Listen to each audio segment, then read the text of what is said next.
Hello, hello, hello, beautiful people. Welcome back to another episode of the Gavel, and we are talking about medical malpractice claims.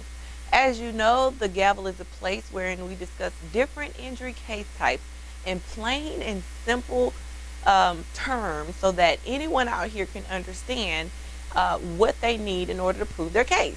So, as we're talking about medical malpractice for this week, I talked about in the last episode, so go back and watch that last episode.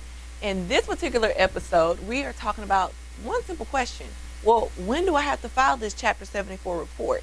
And it's very simple because the statute says so. Not only that, but number two, you have 180 days to file your Chapter 74 report once you file your lawsuit. So it's very, very, very important. I know here, one of the things that I'm doing for my medical malpractice cases is I'm actually getting my stuff done in pre-lit, actually focusing on getting the report done in pre-lit.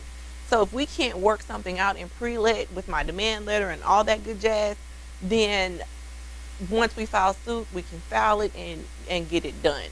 Now, I've run into situations where I've had a client come in, we're at the 9th hour, the statute's coming, I've got to meet a statute. So one of the things that I've done to meet that requirement is I'll actually file the lawsuit and then I'll send a notice letter, because another thing under the medical malpractice statute is that you have to give them notice. You have to give the physician notice, and at least 60 days notice. So one of the things that I do is, if I'm under the gun like that, and I have been in at least 2 instances in my legal career, what I've done is I'll send out my letter, right? Once I send out my letter, I'll put in the letter, the statutory requirements, and then I'll put in some abatement language and say we won't move forward in the litigation for 60 days so that we can comply with the statute, as well as give us some time to be able to maybe come to some sort of working agreement as well. I've even had to do this strategy whenever I have had a case where I've actually filed the lawsuit.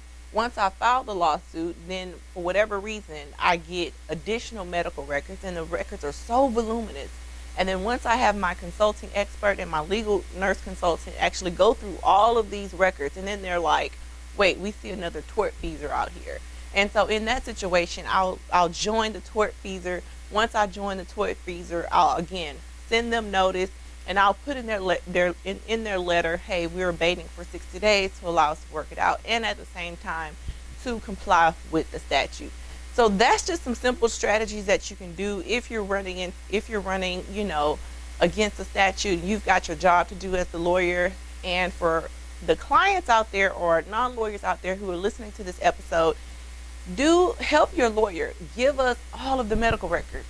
When you feel like you have been injured as a result of the negligence of a healthcare provider, it could be a physician, for example, since we're talking about physicians, then go and get all of your medical records. That will help your lawyer, because for whatever reason, it's been my experience that clients can get their medical records a lot sooner than me.